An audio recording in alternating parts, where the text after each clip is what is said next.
Amén. Ven, por favor. Señor Jesús, nuevamente te damos gracias por tu amor, por tu misericordia, por tu bondad. Gracias porque tú nos permites, Señor Jesús, una vez más poder estar aquí reunidos para aprender de tu palabra. Te pedimos que seas tú, Señor, abriendo nuestra mente, nuestro corazón, y que además de escuchar esta palabra podamos escudriñarlas y ponerlas en práctica.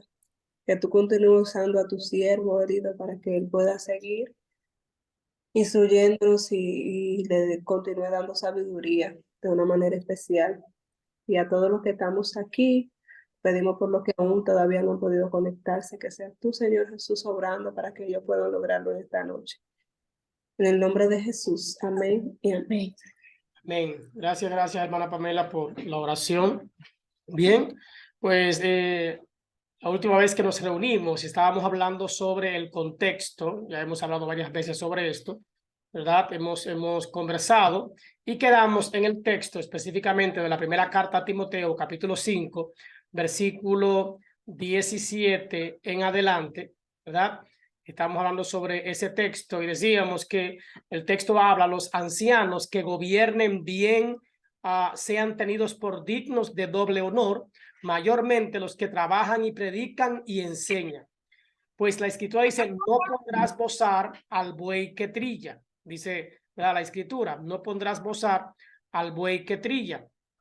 Y sigue diciendo, ¿verdad? Y digno es el obrero de su salario. Contra un anciano no admitas acusación, sino con 2 o 3 testigos. A los que persisten en pecar, repréndelos delante de todos, para que los demás también teman. Te encarezco delante de Dios y del Señor Jesucristo y de sus ángeles escogidos, que guardes estas cosas sin prejuicios, no haciendo nada con parcialidad. No impongas con ligereza las manos a ninguno, ni participes en pecados ajenos. La semana pasada hablábamos sobre esta parte de esa declaración hacia los ancianos, que pueden tener distintos dones espirituales, que es una autoridad establecida por Dios. Y hemos hablado también sobre la ligereza en la que en muchas ocasiones nosotros somos tentados a veces a hablar del liderazgo. Y aquí lo que Pablo está haciendo es diciendo a Timoteo, ten cuidado con la ligereza en la que tú te permites que otros vengan a hablar mal de los ancianos, o en su defecto también, pues tú hacerlo. Tiene que, si algo tú sabes, tiene que reunir algunos testigos. También hablábamos sobre la imposición de las manos, que esto hablaba específicamente sobre los ancianos, ir donde estaban los enfermos. Entonces, el contexto estaba hablando acerca de los ancianos, o sea, los líderes en la iglesia. No está hablando de cualquier hermano que esté imponiendo las manos sobre personas. El imponer manos sobre un hombre tiene que ver con ellos siendo ordenados para el ministerio, ser enviado al ministerio, según la primera carta de Timoteo 4:14. O sea, no te apresures a poner gente en un puesto, no te apresures como hay congregaciones a estar ungiendo que tú eres evangelista, que tú eres misionero, que tú eres pastor, que tú eres apóstol, que tú eres profeta. Dice, no te apresures, porque si este cae en pecado o está en pecado, está mal, tú participas de su pecado. En la primera carta de Timoteo 3, Pablo le explica los requisitos que deben tener tales ministros, esperando que Timoteo los reconozca y los nombre públicamente por la imposición de manos. Era como una aceptación, era estamos de acuerdo, estamos con ello. Esta interpretación es confirmada más aún por el resto de las escrituras, donde podemos leer que uno de los propósitos de imponer manos era para ordenar a los hombres para el ministerio. En otras palabras, Pablo está diciendo, no seas pronto para ordenar ancianos en la iglesia. Cuando hablamos de ancianos, los ancianos eran quienes dirigían la congregación. Era el grupo de líderes. En la antigüedad no era un solo pastor, no había un solo hombre dirigiendo la iglesia, como muchas iglesias estamos siendo guiadas por un solo hombre. En el caso personal, yo pienso que una iglesia debe tener más de un pastor. Eso es sano para que no solo él tome decisiones. Claro está, cuando hay suficientes líderes. A medida que la iglesia está en crecimiento, es saludable, es mi opinión, hermano, conforme a las escrituras, que haya más de un líder. Nótese que los ancianos no es lo mismo que los diáconos. Habían ancianos que también eran llamados obispos y estaban los diáconos y las diaconisas. No habían ancianas, porque quienes dirigían la iglesia en ese entonces eran los hombres. Entonces, no seas ligero para elegir o para imponer las manos sobre aquellos que han de liderar, que han de gobernar, que han de dirigir y han de guiar a la iglesia. No sea que elijas o pongas a alguien que no tenga los requerimientos o no tenga los requisitos que ya están plasmados en la palabra. Asegúrate que están plenamente capacitados y que sean maduros. No habla de vejez, sino de esa madurez en el conocimiento y en lo espiritual. Hombres que sean piadosos de la fe, porque si los nombras apresuradamente y no son lo suficientemente capacitados, pueden caer en graves errores. Y dice, y te voy a tener como responsable por nombrarlos. Es lo que le está diciendo el apóstol a Timoteo. No está hablando del que ora por alguien y le pone la mano, no está hablando de eso, no está hablando de alguien que está orando por un enfermo y lo toca, no está hablando de ese tipo de imposición de manos. Se está hablando sobre la ordenanza. Esto de imponer las manos en esta carta es sobre la ordenanza. Por eso es que tenemos que tener mucho cuidado cómo interpretamos las escrituras para no caer en errores de interpretación. Dentro de todo esto también cabe el lenguaje. El lenguaje. Debemos tomar en cuenta que Dios utilizó las palabras de un lenguaje humano determinado para hablar en las escrituras. En el Antiguo Testamento, él utilizó los idiomas que se hablaban, lógicamente, el hebreo y el arameo en el Antiguo Testamento y el griego koiné en el Nuevo Testamento. Un ejemplo de eso es la segunda carta de Tesalonicenses 3, 6 al 11, ¿verdad? Que habla de la palabra atacos, que es desordenadamente o hablando de alguien que está ocioso.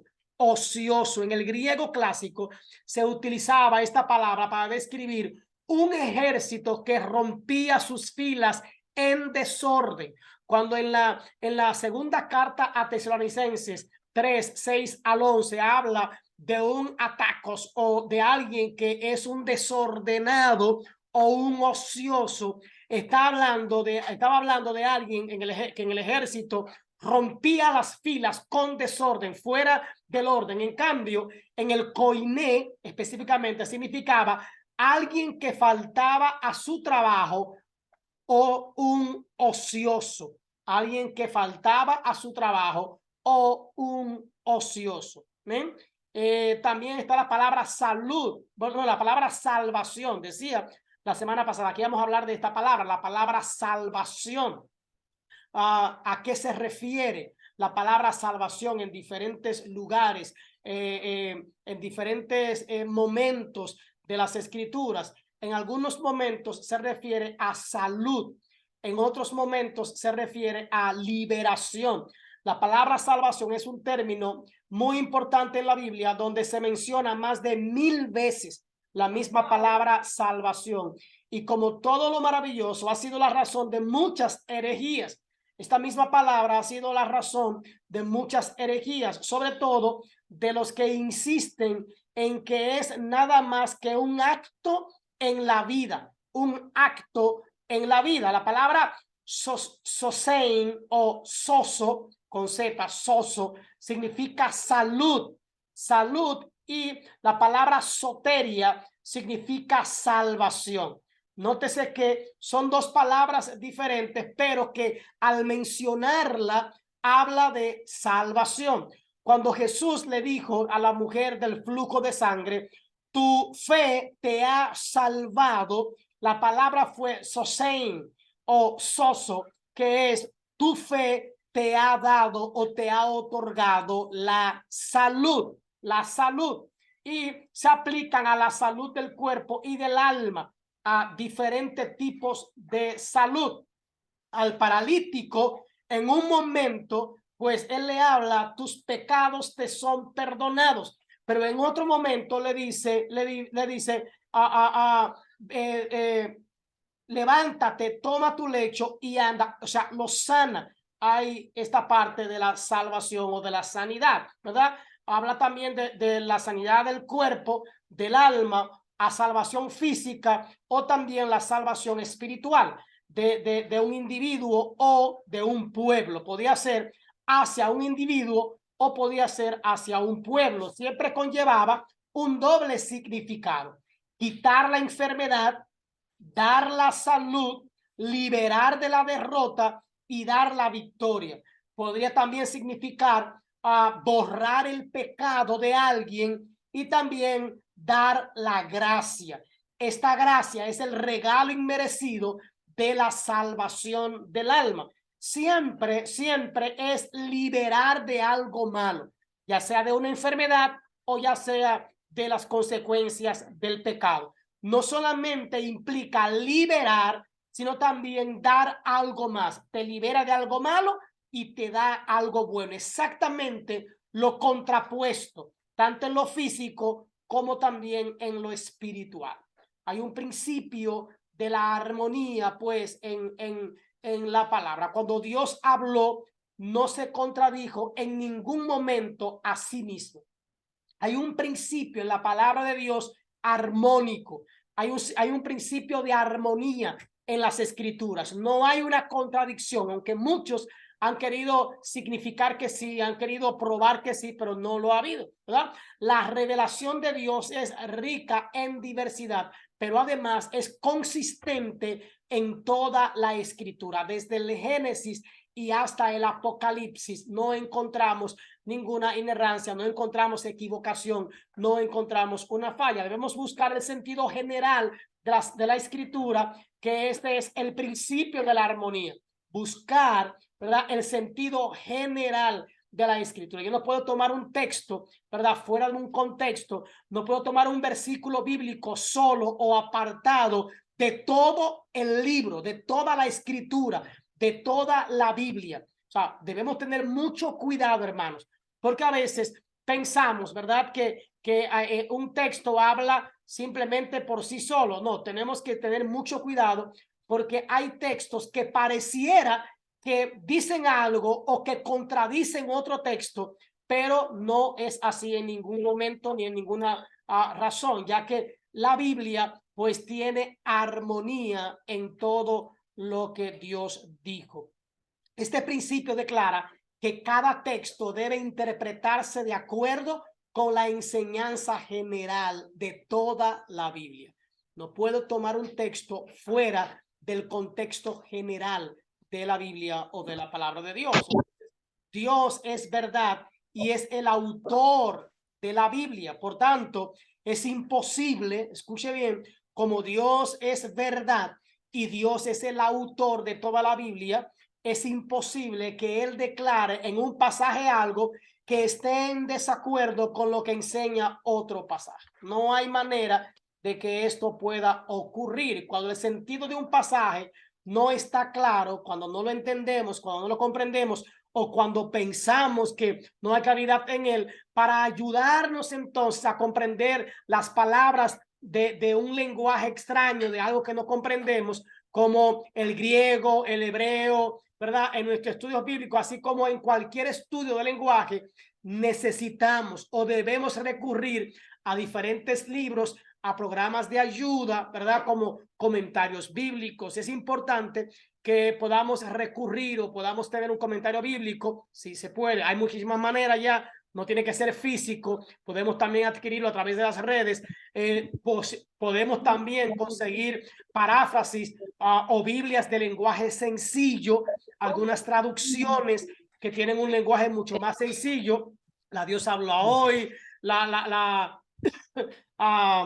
la Reina Valera 1995, también la nueva traducción, la Dios viviente. Hay muchas que tienen un lenguaje más sencillo o a lo que llamaríamos también más actualizado. También es bueno que podamos tener algún diccionario bíblico, ¿verdad? Puede ser en griego, del griego al español o del hebreo al español.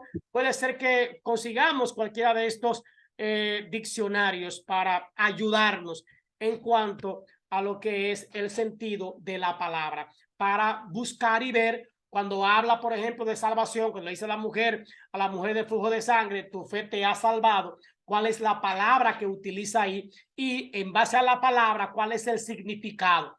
Es importante que leamos e interpretemos el documento como un todo, no como algo aislado, a fin de que podamos extraer el significado de una determinada parte o de una expresión.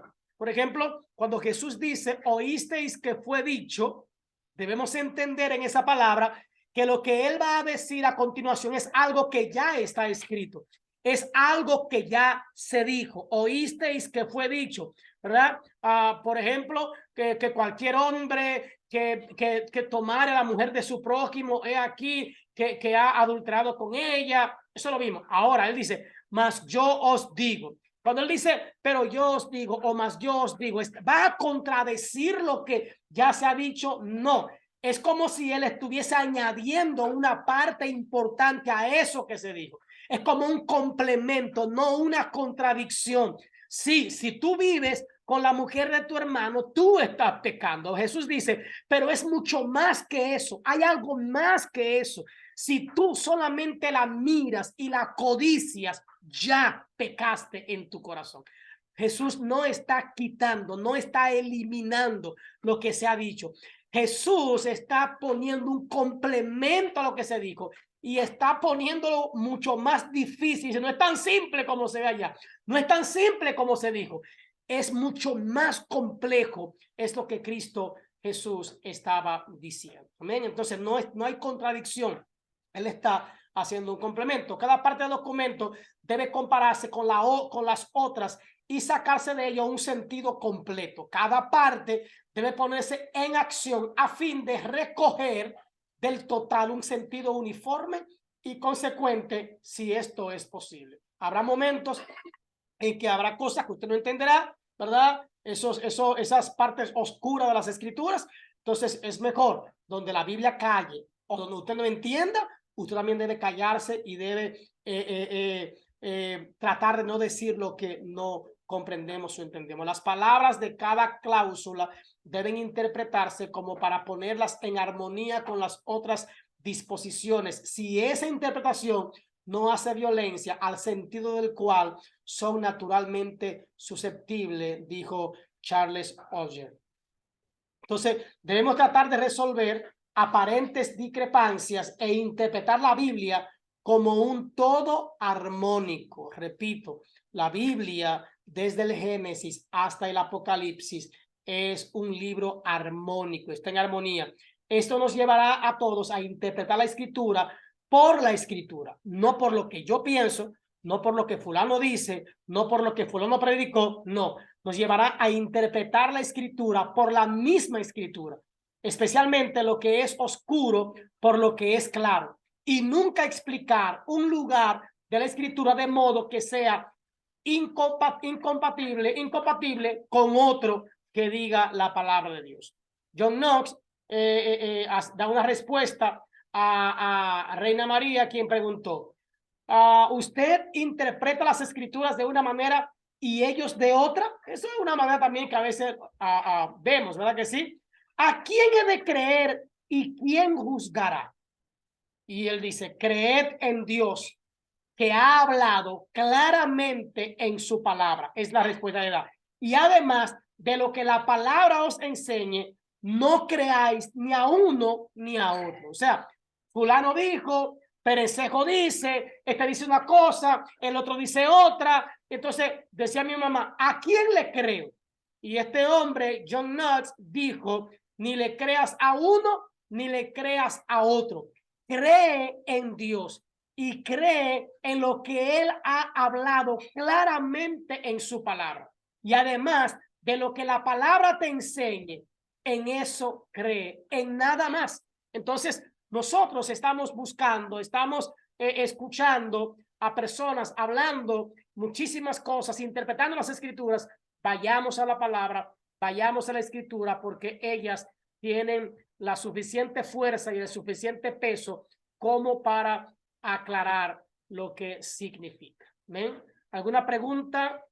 ¿Algún comentario hasta aquí?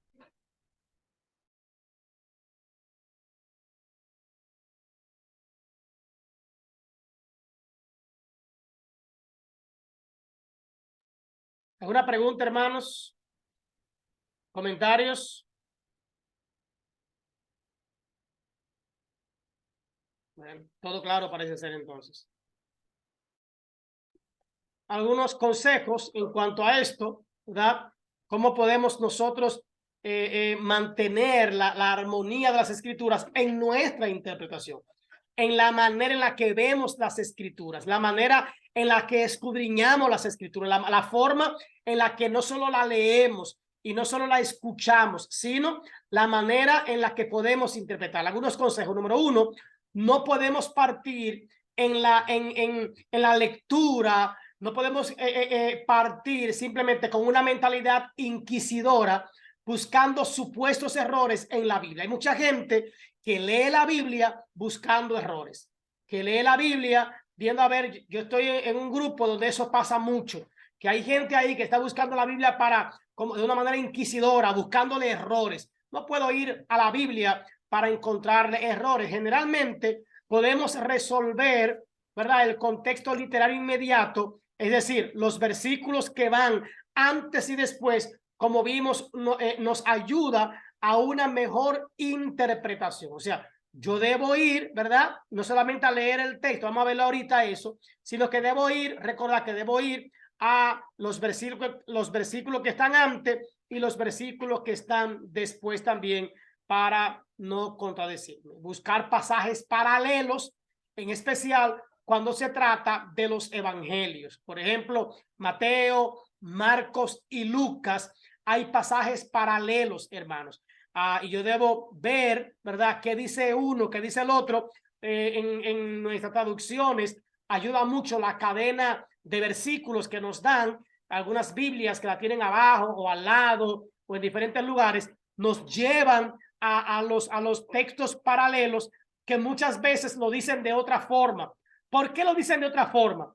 Porque si todos están hablando del mismo episodio, de la misma palabra, ¿por qué dice diferentes cosas? Recuerden que decíamos la semana pasada que tanto Mateo lo vio desde un enfoque, Marcos lo miró de otro enfoque y Lucas desde otro enfoque. Pero cuando usted junta las tres historias, le va a dar el todo realmente, ¿verdad? Eso es lo que va a pasar. Buscar pasajes paralelos, en especial cuando se trata de los evangelios. También ahí usted va a encontrar pasajes paralelos con el Antiguo Testamento,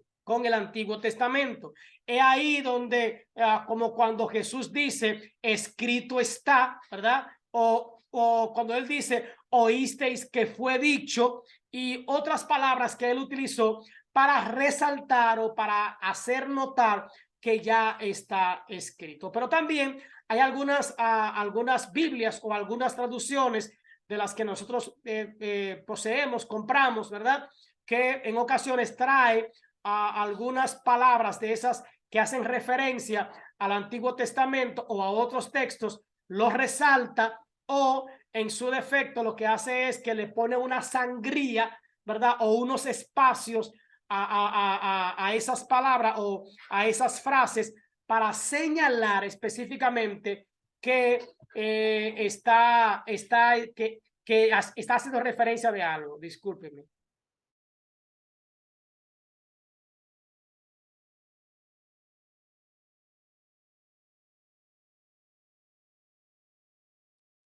Bien, entonces, buscar esos pasajes paralelos, tanto en los evangelios pero también los que me cita detrás. Siempre será a la historia, siempre será hacia atrás, al Antiguo Testamento que me va a enviar. También otro consejo es usar el sentido, nos llama a usar el sentido común para ver si la interpretación que estamos haciendo armoniza con el resto de la enseñanza bíblica.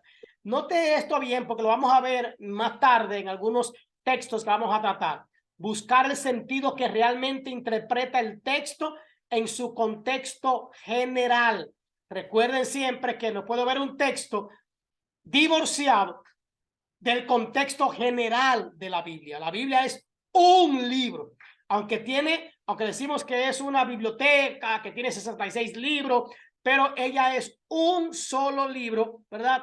Que dentro de ella pues podemos encontrar otros más. Busca ayuda, como decíamos ahorita, en comentarios o en maestros de la Biblia. Podemos buscar ayuda. Juan Calvino pues dijo las siguientes palabras. Ahora bien, si alguno de nosotros, dijo Calvino, si alguno de nosotros no tiene confianza en sí mismo, pero muestra que es dócil, descenderán ángeles del cielo para enseñarnos, antes de que el Señor permita que trabajemos en vano. Sin embargo, siguiendo el ejemplo del eunuco etíope, ¿recuerdan el etíope? Debemos hacer uso de todas las ayudas que el Señor pone delante de nosotros para la comprensión de las Escrituras. Los fanáticos buscan inspiración del cielo y al mismo tiempo desprecian al ministro de Dios por cuya mano debieran haber sido dirigidos. Otros, confiando en su propia penetrante percepción, no se dignan a escuchar a nadie ni leer ningún comentario, dice Calvino. Pero Dios no quiere que se menosprecien las ayudas que nos facilita y no deja sin castigo al orgulloso o al que obra con orgullo. Y nosotros debemos tener presente aquí que no solo nos es dada la escritura, sino que también se agregan intérpretes y también maestros para ayudarnos. Hay gente que no acepta ayuda, hay gente que no acepta consejo, hay gente que cree que se la sabe toda, hay gente que cree que ya sabe y que ya no tiene que aprender más, hay gente que está predispuesto, hay gente que oye una enseñanza por un oído y le sale por el otro porque ellos creen que ya saben, ellos piensan que ya saben. Entonces, dice la palabra, el que quería, bueno, vemos algunos textos aquí, por ejemplo, vamos ahora a ver lo que venía diciendo ahorita de cuidar cómo interpretamos las escrituras. Por ejemplo, había un hombre que quería seguir a Jesús. De eso hablamos hace un tiempo en Lucas 9:59. Esto aparentemente es contrario, ¿verdad?, a los eternos principios bíblicos. Cuando alguien habla, y me han hecho mucho la pregunta acá, pero este hombre lo que quería era, ¿verdad?, enterrar a su papá, o lo que quería era honrar a su familia, o quería era hacer la cosa bien hecha. Entonces, pero se contradice las escrituras, se contradice. Vamos a ir, alguien va a buscar, por favor, Lucas 9:59. Alguien va a buscar Mateo 22:39, Marcos 12:31, ¿verdad? Mateo 15:9. Vamos a ver con las escrituras, porque no hacemos nada solamente hablando por hablar, sino por las escrituras. Vamos a ver algunos textos de esto para ver a qué se refiere y si se contradice la palabra de Dios. Lucas 9:59 y vamos a ver Mateo 22:39, Marcos 12:31, Mateo 15:4, ¿verdad? 19:19 y Marcos 7:10 y Juan 11:35. Vamos a ir a la palabra para que veamos, ¿verdad?, esta parte de el hombre que quería seguir a Jesús. Y hasta donde la palabra de Dios, pues, es clara y tiene armonía. ¿Ven? Lucas 9:59. Si alguien lo encuentra, puede, pues, leerlo. Amén. Amén. En el nombre del Padre, del Hijo y del Espíritu Santo. Amén. Y dijo a otro: sígueme. Él le dijo, Señor, déjame que primero vaya y entierre a mi padre. Amén. Amén. ¿Qué le dijo? Él le dijo al hombre, sígueme. ¿Y qué le dijo el hombre? Deja que yo vaya primero y entierre a mi padre. Amén. Vámonos ahora a Mateo 22:39. Vamos a ver.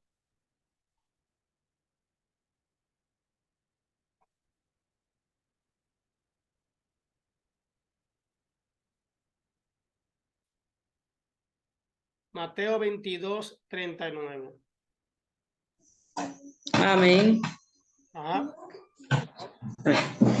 Entonces, respondiendo Jesús les dijo, erráis ignorando las escrituras y el poder de Dios. Mateo 22:39. Mateo 22, 39, perdón, leí 29. 39. Y el segundo es semejante. Amarás a tu prójimo como a ti mismo. Amén. Amarás a tu prójimo como a ti mismo. Amén. Lucas, capítulo 12:31. Marcos 12:31.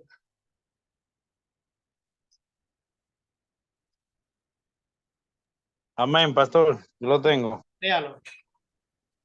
12:31. En nombre del Padre, Hijo y Espíritu Santo. Amén. Y el segundo es semejante. Amarás a tu prójimo como a ti mismo. Amén. No hay otro mandamiento mayor que esto. Amén. Entonces, en Lucas 9:59, pareciera que el Señor no le está dando importancia, número uno, al prójimo. Número dos, que le está faltando el respeto a los padres. Y número tres, que le está restando también valor a la muerte o seriedad a la muerte. Pero realmente habla de eso. Jesús le está diciendo, no, tu papá no tiene valor, la muerte no tiene valor, que se muere, que se quiera morir. No, olvídate de la gente, lo que va a decir la gente, lo que va a hablar la gente. Era eso lo que Jesús estaba enseñando ahí, era eso, estaba Jesús contradiciendo las demás palabras o la escritura. No, de acuerdo a nuestro sentido común, debemos entonces buscar una interpretación que se ajusta a los principios bíblicos generales sin dañar el sentido natural del texto. Incluso hay mucha gente que yo he escuchado eso, dice, no, bueno, si se murió mi mamá o mi papá y hay un culto, yo primero el culto y después, y después eso. O sea, a eso no se refiere. Deja que los muertos se entierren a sus muertos. No se refiere a eso, hermano. Entonces, en este caso, como lo hemos hablado, nos ayuda mucho el contexto cultural. Nos ayuda el contexto cultural. Lo que le dijo Jesús al segundo suena duro, pero puede que no lo fuera tanto. Lo más seguro es que el padre, es lo más seguro, muchos exégetas han llegado a esta conclusión, que el padre de este hombre no estuviera muerto, pero que tampoco estuviera para morir, no es que estaba enfermo tampoco. Es probable que quisiera decir, te seguiré cuando se haya muerto mi padre. Cuando mi padre se haya muerto, yo no sé cuándo, en algún año, en algún tiempo, entonces yo te voy a seguir. Un funcionario inglés en el este cuenta que, para aclarar un poco, que un joven árabe muy brillante se le ofreció una beca para estudiar en la Universidad de Oxford o también en Cambridge, y él contestó, la aceptaré cuando haya enterrado a mi padre, dijo este joven. Y su padre no tenía mucho más de 40 años y también tenía muy buena salud. Es casi lo mismo, ¿verdad? Vamos ahora a la interpretación del texto. Lo que realmente Jesús quería dejar bien claro es que en todo hay un momento crucial, que en todo hay un momento crucial, que si se deja pasar la oportunidad, imagínense este muchacho que se le ofrece una beca en Oxford y él dice, no, espérate, porque si me voy muy lejos. y cuando muera mi papá, a lo mejor ni me entero, no pueda llegar. Cuando mi papá muera, entonces yo voy a estudiar en la universidad. Pero el papá era joven. Entonces eso que decía era, hay un momento crucial, hay un momento importante, que si tú dejas pasar esa oportunidad, lo más probable es que no vuelva a presentarse. Este hombre sentía en el corazón el llamado a salir de un ambiente espiritual muerto. Si dejaba pasar ese momento, entonces no saldría nunca de esto. Los psicólogos nos dicen que cada vez que tenemos un sentimiento noble y no lo llevamos a la acción, si no pasamos del sentimiento a la acción, entonces se hace menos probable que nunca podamos cumplir con ese sentimiento. O sea, no se puede quedar en sentimiento. Debo llevarlo al cumplimiento lo más pronto posible para que no se vaya al olvido. La emoción se convierte en un sustituto de la acción. Me emociono tanto que me olvido de lo que significa la acción. Por ejemplo, algunas veces nos da la idea de escribir una carta o de escribir un mensaje o de escribir un sermón. Nos llega la idea, pensamos, lo disfrutamos, lo gozamos, ¿verdad? Puede ser un mensaje de agradecimiento o escribirle a alguien dando el pésame o para felicitar a alguien que cumplió años, ¿verdad? O en el caso mío, que muchas veces tengo que poner un sermón para la radio y yo lo puedo poner en la mañana pregrabado y digo, yo lo pongo ahorita.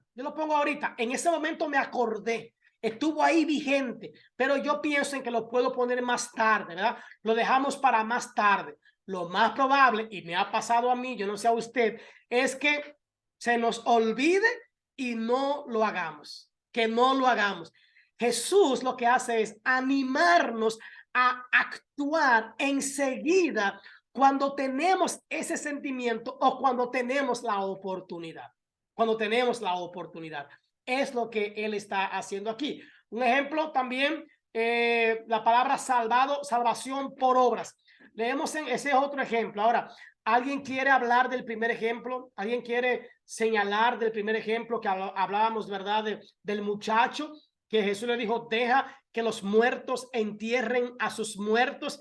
La verdadera interpretación o la verdadera intención de ese texto, que no era que abandonara a su papá o que fuera indolente ante la muerte, que no respetara la muerte o que no valorara al prójimo, la opinión de su familia o la opinión de los vecinos o qué pensaría la gente, ¿verdad? De él y también de Cristo al decirle esa palabra. Entonces, vamos a ver, pastor, y de qué. Amén. Un comentario, pastor. Bueno, usted sabe que ese versículo se ha convertido en una doctrina en muchas iglesias. Sí. Hay personas, hay evangelistas, hay misioneras, mujeres que han descuidado sus hogares Sí. por atender al ministerio. Hay pastores que han descuidado su familia por atender al ministerio, Sí. basado en ese versículo, o sea que se ha convertido en una doctrina. Sí. Yo trato de enseñar de Jesús y a veces pongo el ejemplo de esos maestros que surgían en la antigüedad, que eran personas que andaban a veces con un muchacho durante 2 y 3 años enseñándole algunas cosas y estos maestros provocaban situaciones a propósito para marcar la vida de ese joven o de esos muchachos que le seguían y provocaban cosas o aprovechaban una tontería, una simpleza y le daban una gran enseñanza sobre eso. Entonces yo comparo a Jesús con estos maestros de la antigüedad. Y Jesús era así. O sea, Jesús tenía la oportunidad de darle un mensaje a esa multitud que le seguía y él inmediatamente lo hacía. Después de ese joven, hay otra persona también que le dice, deja que vaya a despedirme de mi familia. Y él le dice, todo aquel que ponga su mano en el arado y mire hacia atrás, no es digno de mí. O sea, se ve otra exageración realmente y él simplemente está aprovechando un momento, una palabra, una frase, una actitud de esa persona para darle una enseñanza a todo lo que le sigue, que no es tajantemente como nosotros la leemos y mucho más en español, con algunos cambios que sufre también al ser traducida. No es algo tan drástico y sin embargo la mayoría de personas que toman ese tipo de versículos como una doctrina, como algo tajante, así como son, hay otras citas, otros versículos que no les convienen tanto y entonces no hacen el uso que hacen de este versículo. Entonces, en vez de que sea la Biblia la que se contradiga, son ellos los que se contradicen con su accionar, con su forma de actuar y de interpretar la Biblia. Es cuanto.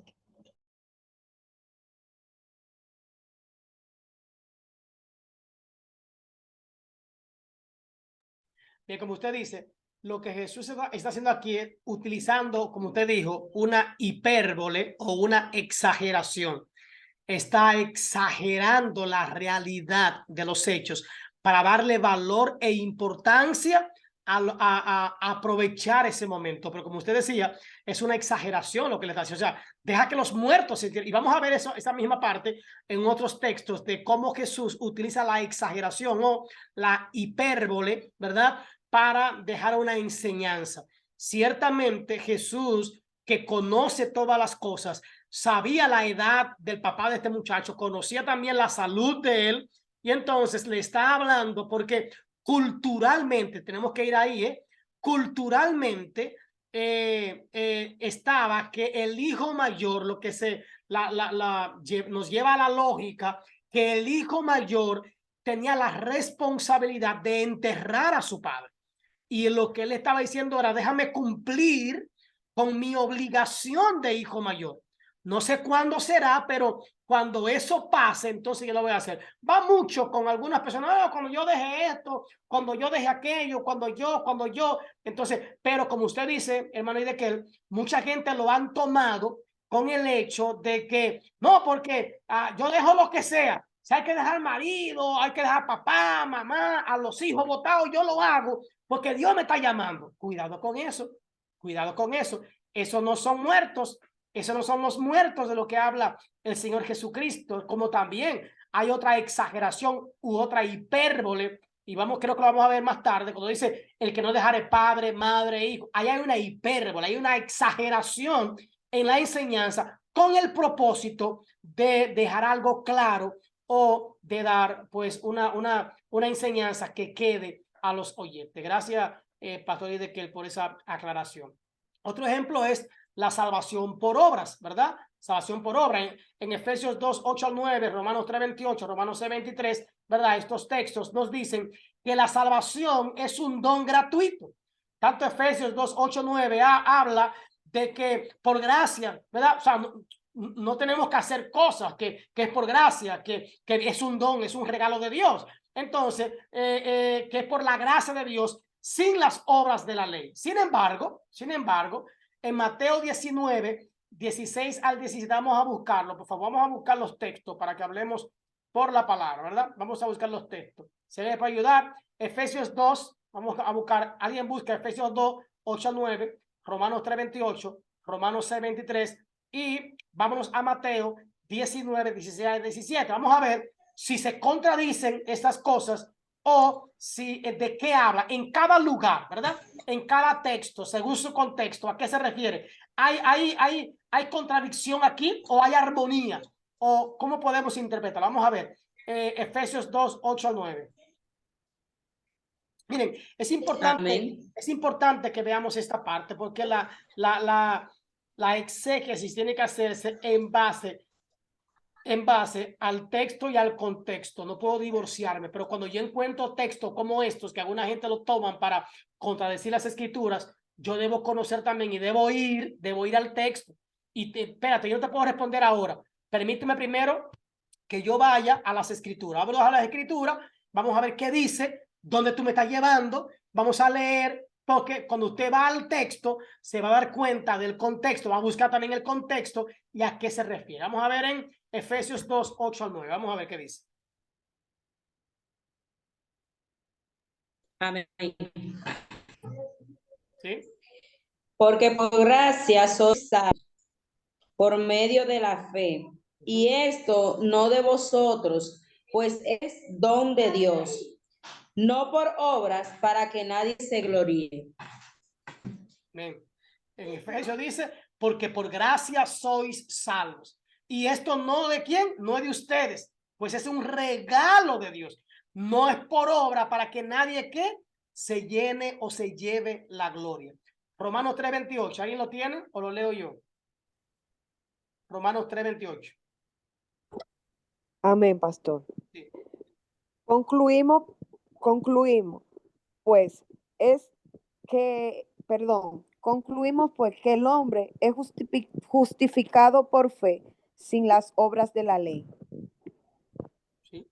Esta versión dice así, que somos hechos justos a los ojos de Dios por medio de la fe y no por obedecer la ley, ciertamente. Vámonos ahora, bueno, el C23, Romanos 6:23.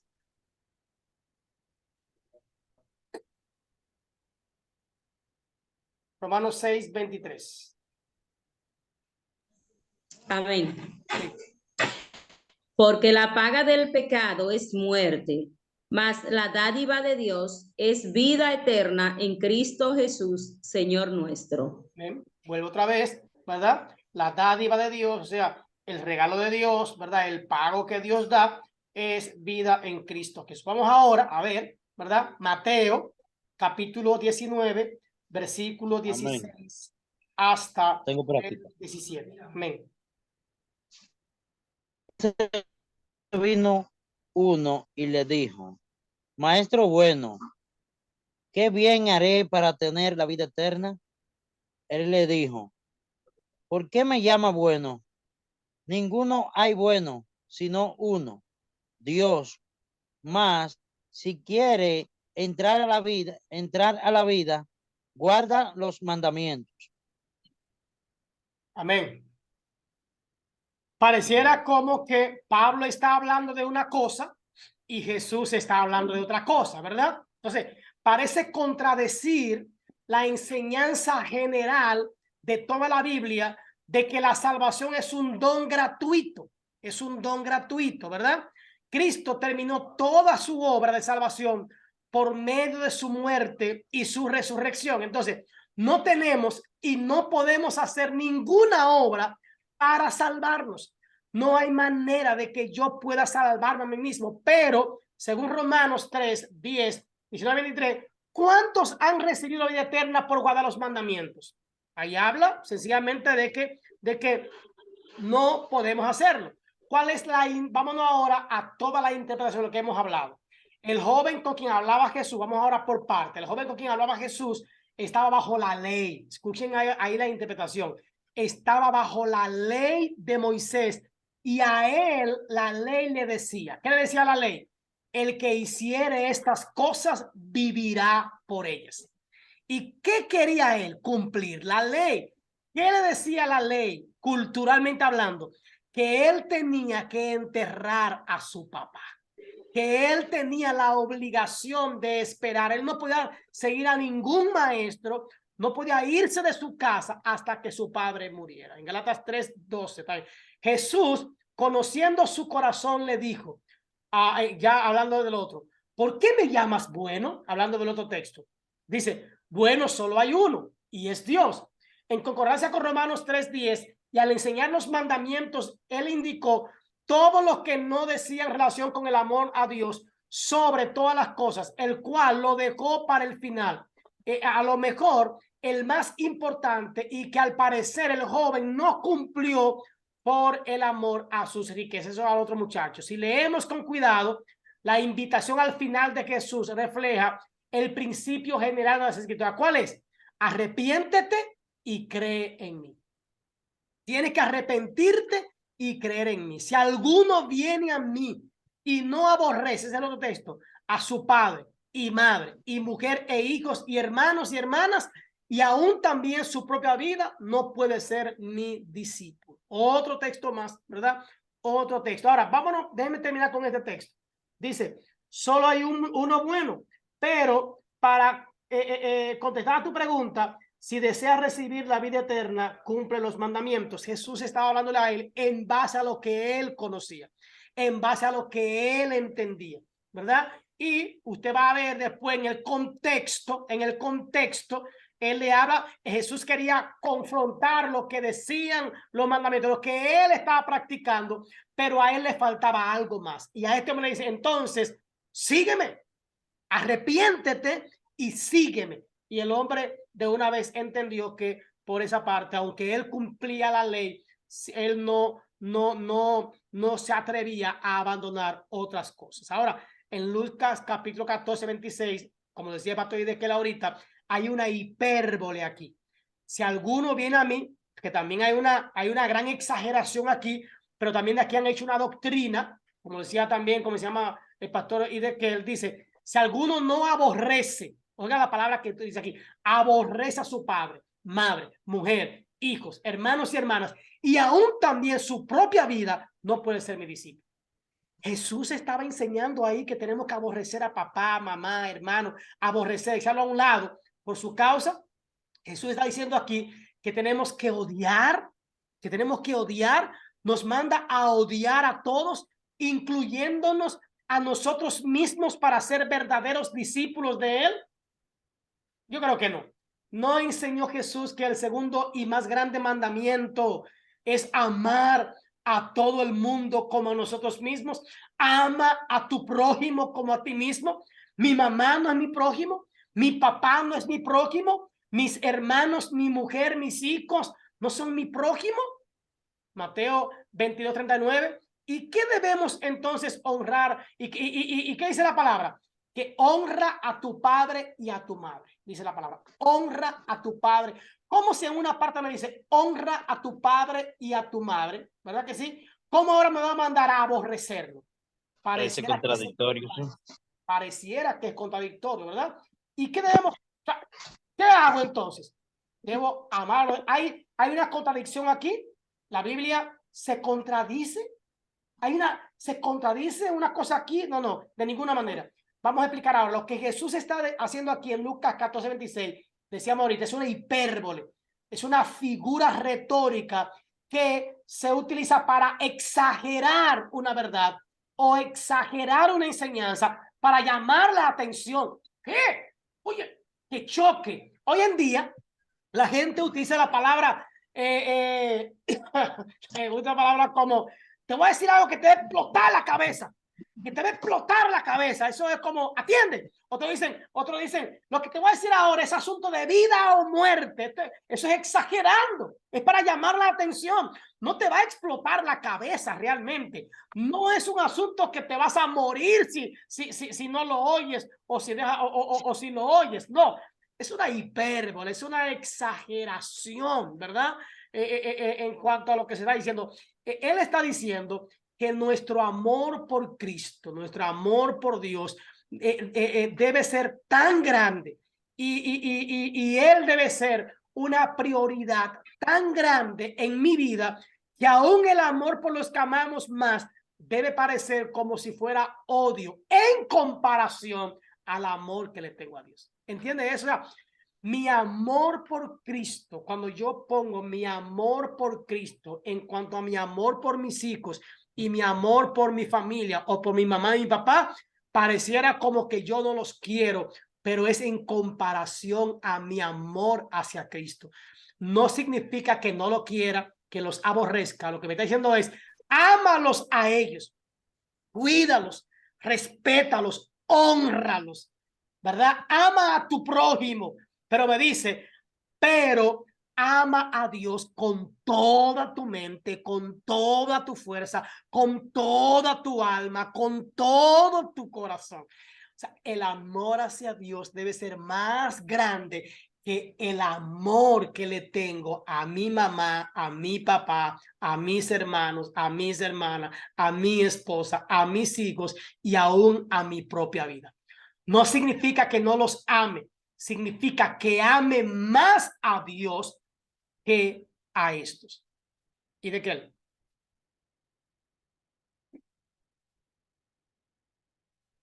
Ok, no quería abrir el micrófono. Estoy leyendo el mismo versículo en Nueva Versión Internacional y dice, si alguno viene a mí y no sacrifica el amor a su padre, a su esposa, a sus hijos, a sus hermanas y aún a su propia vida, no puede ser mi discípulo.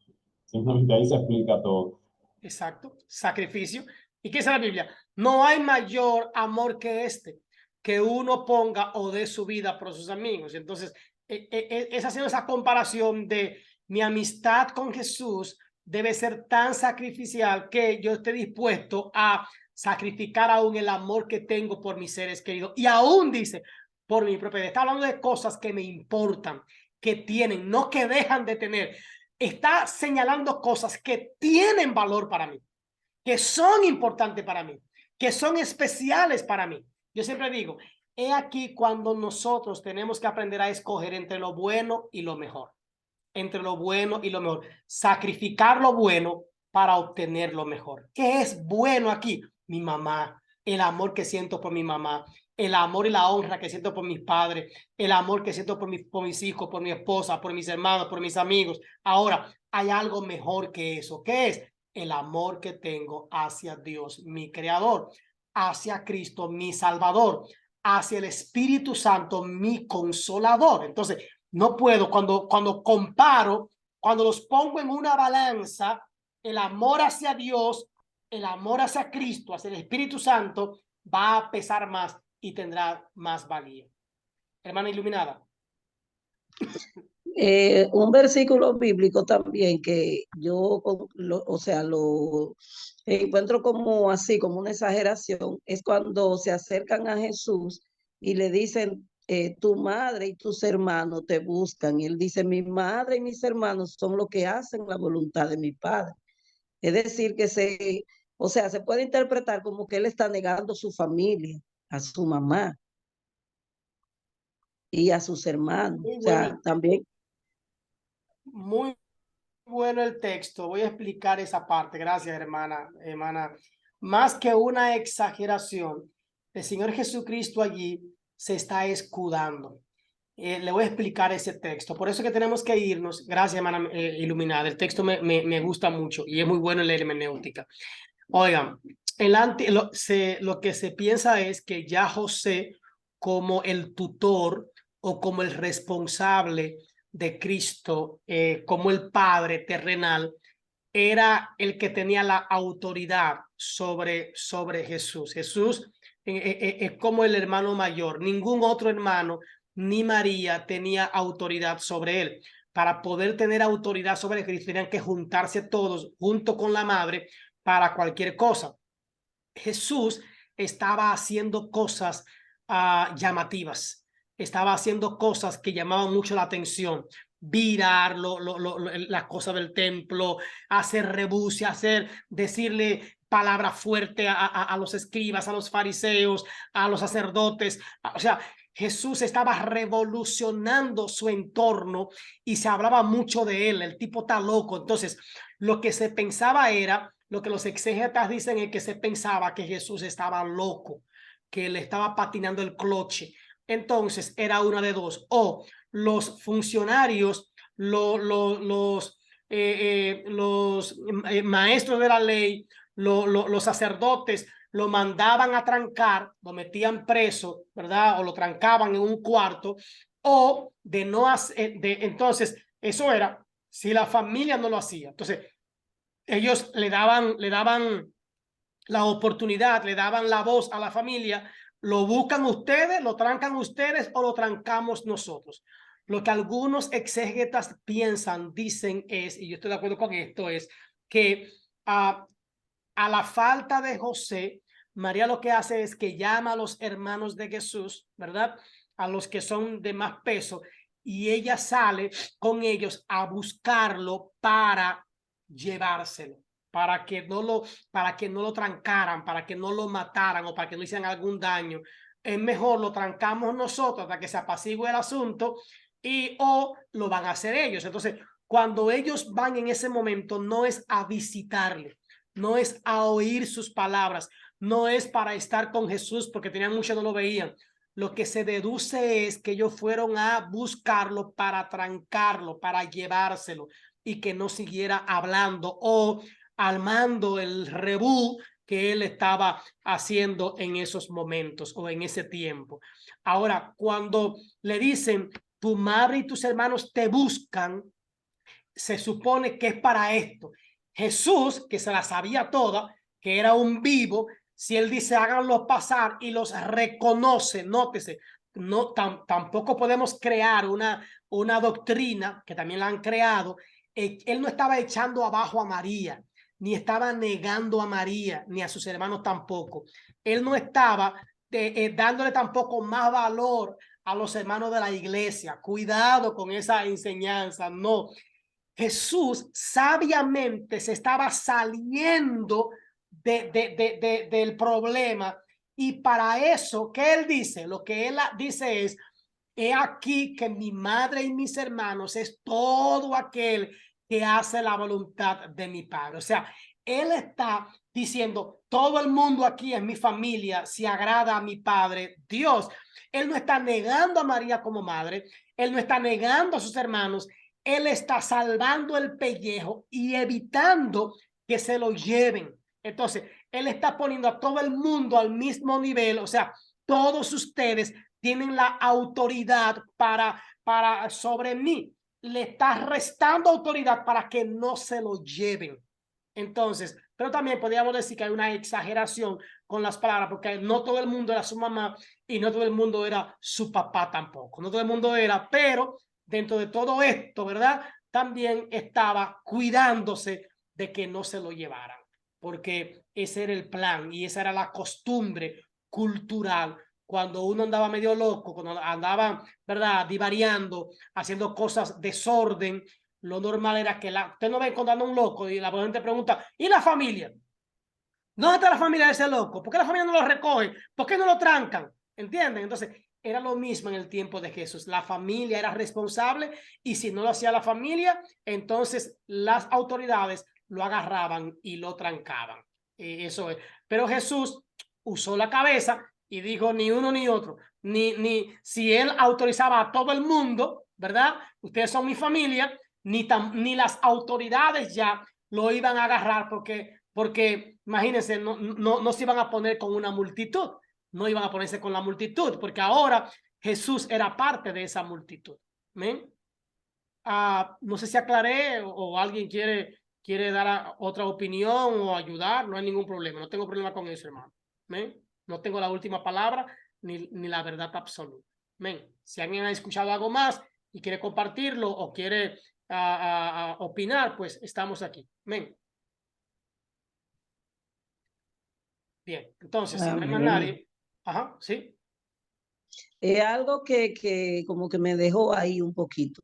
Jesús, Jesús no, ya José en ese tiempo no estaba con María. José había muerto. Sí, es lo que se entiende, que ya había muerto, porque recuerden que José era mucho más viejo que María. Ya José incluso había tenido otro matrimonio, es lo que se entiende, y se dice que tenía otra hija. Entonces él era mucho mayor que María. Ok. Entonces se deduce que esa parte no la sabía. el hecho de que usted se da cuenta de que no se menciona más a José. José no es muy mencionado. No es porque lo saca de la ecuación. Lo que se entiende es que ya había muerto. Es lo que se entiende. Que no lo van a sacar de que vamos a sacar a José ahora. No. O sea, por eso María no va con José como responsable, sino con sus hermanos, específicamente. Nótese también que en otro texto, quienes tratan de convencer en un momento a Jesús para hacer ciertas cosas eran los hermanos, porque ellos entendían, tenían autoridad uniéndose para convencer a Jesús sobre algo, realmente. Entonces, decíamos ahorita que él está diciendo que nuestro amor por él debe ser más grande, y el deber y que él debe ser una prioridad para nosotros más que otras cosas. Es decir, Jesús exige ser el número uno en nuestras vidas. Mamá y papá no es que son cero a la izquierda, pero no son el número uno. Mi vida no es el número uno. Mi esposa, mis hijos no son número uno. El número uno es Dios. Es lo que Cristo está enseñando aquí. Y no va a tolerar el ser el segundo en nuestro amor ni tampoco en nuestra devoción. Es lo que le está diciendo aquí. O sea, tú puedes amar esas cosas, pero tienes que amarme por sobre todas las cosas. Ese es el mandamiento, hermano. Amarás al Señor tu Dios con todo, sobre todas las cosas. Lo demás, usted a lo demás le da el orden que usted quiera. Después de Jesús, puede ser esposa, puede ser mamá, puede ser papá, puede ser hijo, puede ser amigo, puede ser hermano, el orden que usted quiera. Pero él dice, yo soy el primero. Yo soy el número uno. No sé si me doy a entender con eso. ¿Sabes lo que está diciendo? No es que odiemos, ¿verdad? Hay una exageración. El ser un discípulo de Cristo, ¿qué hace? Demanda un servicio de todo el corazón, de todo. Él debe ser nuestro Señor y Rey. Cuando hablamos de Señor es que Él tiene el dominio y tiene el control. Y una vez que seamos sus discípulos, no perteneceremos a nosotros mismos, sino que el único propósito de nuestras vidas será glorificarle a Él. De ahí que dice que el Señor está buscando verdaderos adoradores que le adoren en espíritu y en verdad. ¿Qué significa eso? Que no tengan a nada ni a nadie más en el lugar de Dios, sino que Él esté encima de todo. Esta interpretación está en armonía perfecta con el pasaje paralelo que se encuentra en Mateo.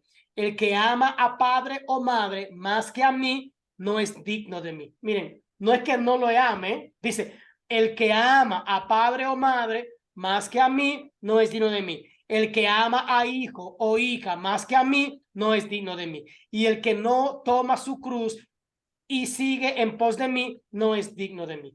No está diciendo que no los ame, sino que no puedo amarlo más que a él. ¿Entiende? Es que no lo ame más que a él. El que haya su vida la perderá, y el que pierde su vida por causa de mí la hallará. Entonces, ni siquiera mi vida es más importante que el dador de la vida. ¿Ven? Al leer este pasaje aprendemos que nuestra interpretación fue correcta. Debemos amar a Jesús más que a cualquier otra persona, incluso más que a nosotros mismos. Si no lo amamos de esta manera, no somos dignos de ser su discípulo. Eso es lo que le está diciendo. Es eso, que yo debo amarlo a él por sobre todas las cosas, pero sin dejar de honrar a papá y a mamá, sin dejar de amar a mi prójimo, sin dejar de amarlo. Primero, anota primero, como que antes de todo fue el sentido común que nos enseñó que las palabras de Jesús en Lucas 14:26 no eran exactamente literales. No habla de odiar, sino de amarlos menos. Amarlos menos que a Jesús. Amarlo menos que a Dios. Amarlos menos que al Espíritu Santo. Y luego podemos notar cómo el resto de la Biblia nos ayudó también a interpretar esta figura retórica. Sabíamos que no podía significar que literalmente debemos odiar a todos, porque eso no contradeciría lo que el resto de las escrituras dicen, incluso lo que Jesús mismo dijo sobre amar a nuestro prójimo. No puede contradecirse. La escritura no se contradice. Entonces, cuando comparamos la escritura con la escritura, hermano, repito, cuando yo comparo la escritura con la escritura, aprenderé el verdadero significado de un pasaje. Pero también podemos notar que solo porque fue una figura retórica, no la tratamos de razonar y decir, oh, eso simplemente no quiere decir lo que está diciendo. No, yo tengo que buscar la razón. ¿Por qué? ¿Cómo yo sé que no quiere decir eso? ¿Cómo yo lo sé? ¿Cómo yo lo entiendo? ¿Cómo yo lo interpreto? En vez de eso, inmediatamente tenemos que buscar determinar la verdad literal representada por la figura retórica. Debo ubicar a qué se refiere con madre, a qué se refiere con padre, a qué se refiere con hermano, con hermana, de esa parte de amar por encima, a qué se refiere. Entonces, igual, vamos a ver estas palabras que las encontramos en muchas partes de la Biblia como cerdos, perros y perlas. Cerdos, perros y perlas. ¿A qué se refiere el maestro con esto? El texto de Mateo 7:6 aparentemente es un llamado a no predicar cuando involucra demasiado esfuerzo con personas duras o insensatas. Cuando alguien no quiere creer, cuando alguien no quiere oír, cuando alguien se burla, cuando alguien decimos, no, mira, dice la Biblia, no le eche la perla a los cerdos, no sea que la pisoteen y después vaya contra ti. ¿A qué se refiere eso? ¿Sería una declaración exclusivista? ¿Está excluyendo el Señor a un grupo de personas? ¿Está excluyendo a los que no quieren oír?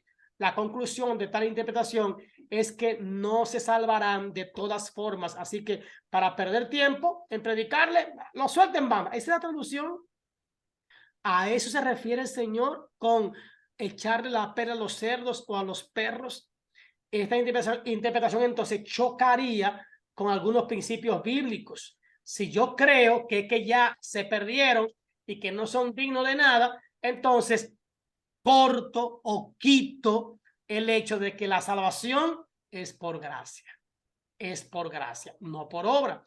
También Dios echaría a la basura que Dios amó de tal manera o grandemente al mundo, a todo el mundo.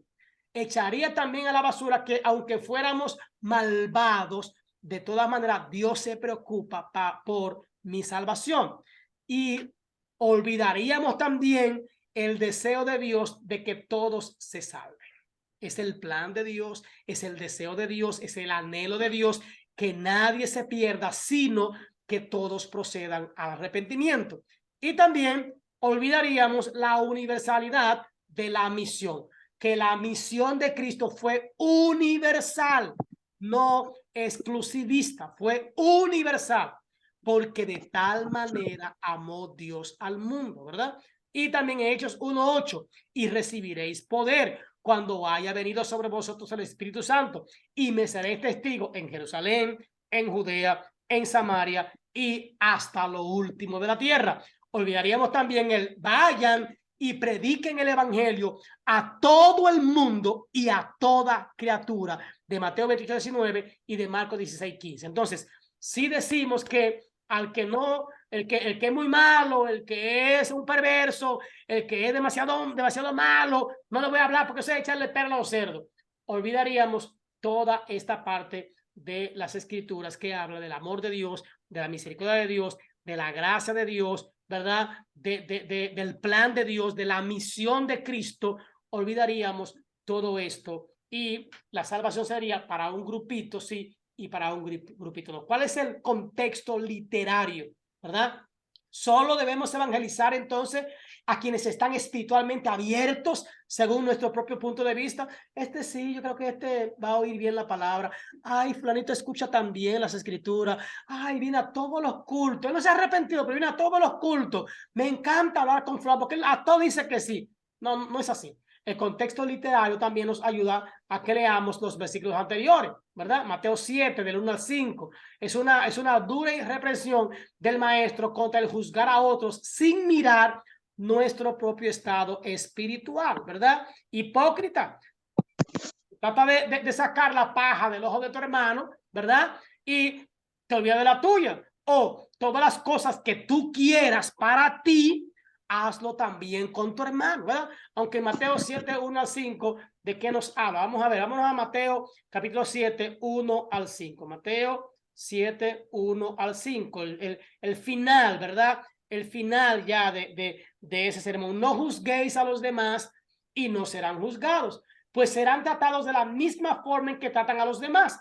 El criterio que usen para juzgar a otros es el criterio con el que se les juzgará a ustedes. ¿Por qué? ¿Y por qué te preocupas por la astilla en el ojo de tu amigo cuando tú tienes un tronco en el tuyo?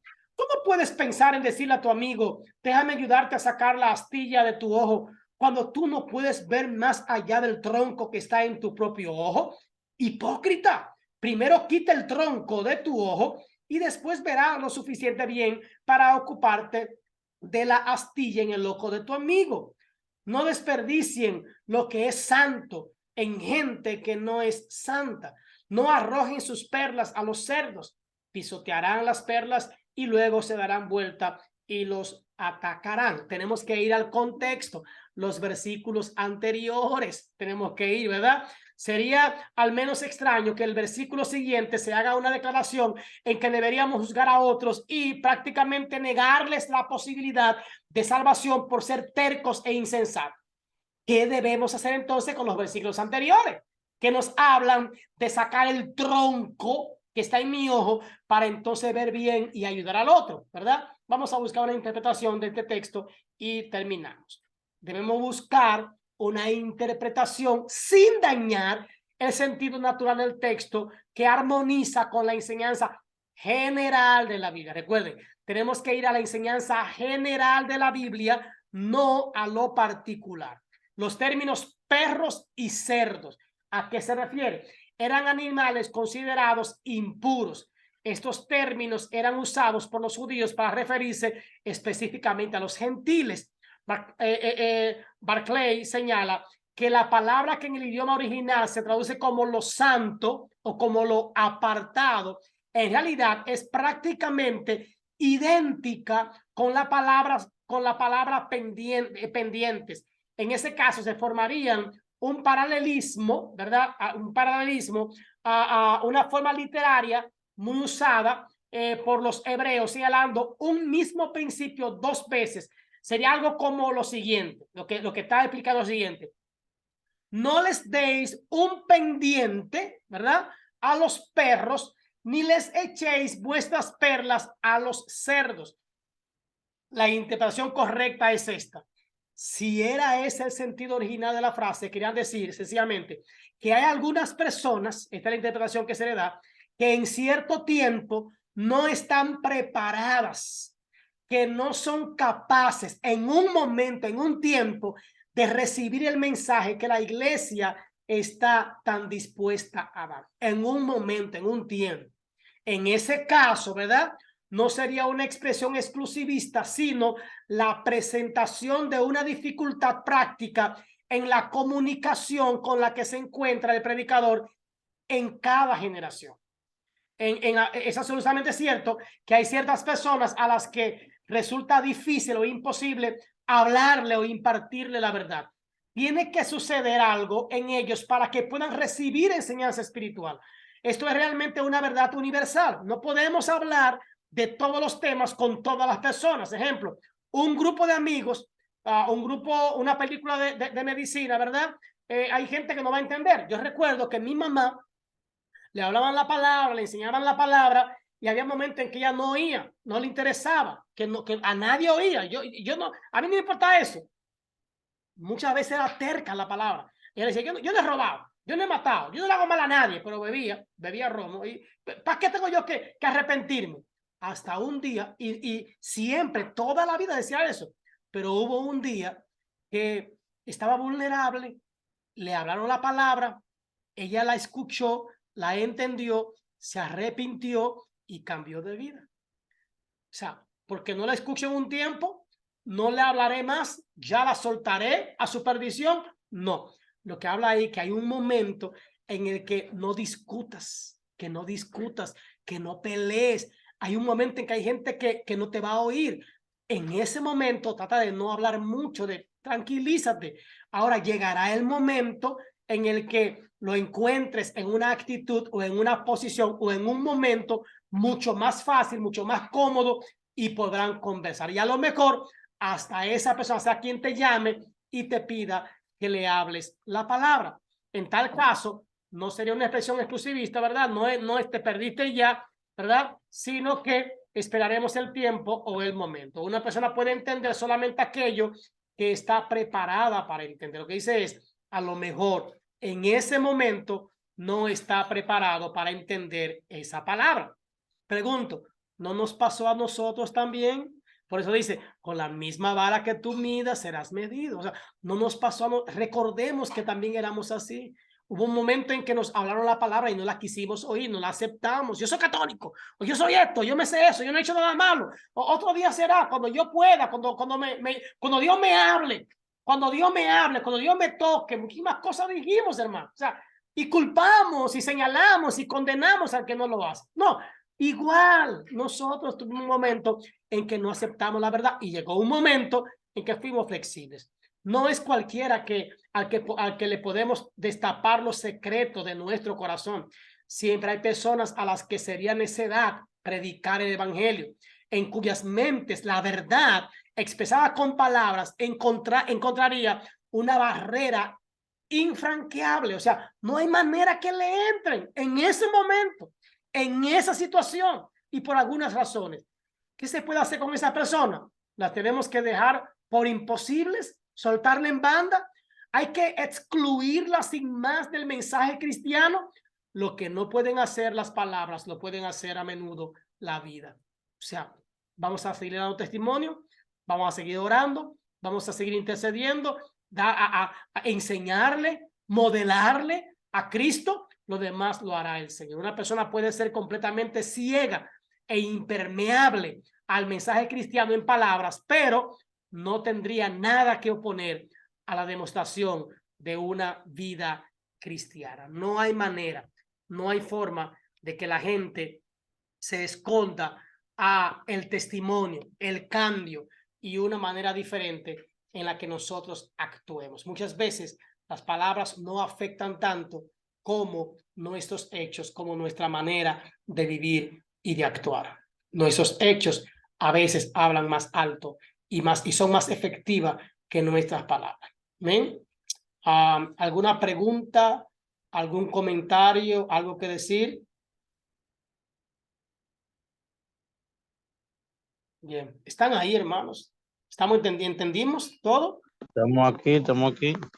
Amén, amén. Amén. Sí, aquí Amén. está. Vamos por hoy a dejarlo hasta ahí. Si tienen alguna pregunta o quieren comentar algo o hacer alusión a algo, voy a escuchar las otras grabaciones para mandarle las que no le he mandado y esto también. Ya estoy mucho mejor con el asunto del micrófono, que se oye mejor, gracias a Dios. Amén. Gracias a ustedes, hermanos. La próxima semana yo voy a hacer una pequeña depuración. Vamos a ver quiénes están en el grupo para saber, porque ya pronto entraremos a otro grupo con otro maestro, que no seré yo.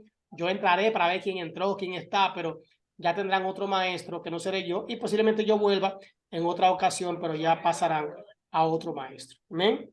Si es que, Amén. nada, bendiciones, gracias, seguimos orando. No me entraron, algunos no me entraron, los de México no entraron.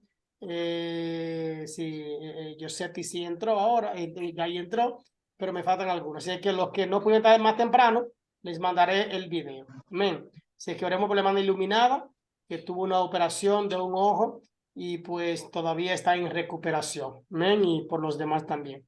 Gracias, hermanos. Dios le bendiga y le guarde. Y será pues hasta la próxima semana. Si ustedes conocen a alguien que quiera estudiar para la próxima materia, ustedes le hablan, que hermanos, que quieran estudiar y que entiendan que eso es que estaremos a las 8:45 y que deben tomarse esto en serio y perseverar, porque hay mucha gente que entra con todo y después van saliendo. Entonces, cada vez que sale alguien del grupo, como que afecta y es difícil. Así que si usted conoce a alguien que quiera entrar, ¿verdad? Solo es que va a deber las materias pasadas, le inscribimos con la materia siguiente y cuando otro grupo, yo armo otro grupo, entonces lo entraremos en las materias y le daremos la materia en su momento la que ya hemos dado. Amén. Pero si usted conoce a alguien responsable que quiera aprender, puede sugerirlo, me manda un mensaje, yo me comunico con esa persona, le hablo del seminario, le explico y después lo entro al grupo. Amén. Así es que en la próxima materia yo creo que va a ser una que se llama Ministerio Encarnacional. Muy buena. El maestro es norteamericano y yo creo que hasta yo estaré en clase. Amén. Así es que gracias a todos, hermanos. Nos despedimos y oramos. Padre, gracias por este tiempo, por los hermanos que humildemente han estado ahí para escuchar. Bendíceles, fortaléceles y guíales. Dale un sueño reparador y tranquilo. Y los que están enfermos y los que no pudieron entrar, bendíceles. En el nombre de Jesús. Amén. Dios les bendiga, hermanos, y muy buenas noches. Nos vemos. Amén. Gracias igual a todos. Bendiciones. Amén.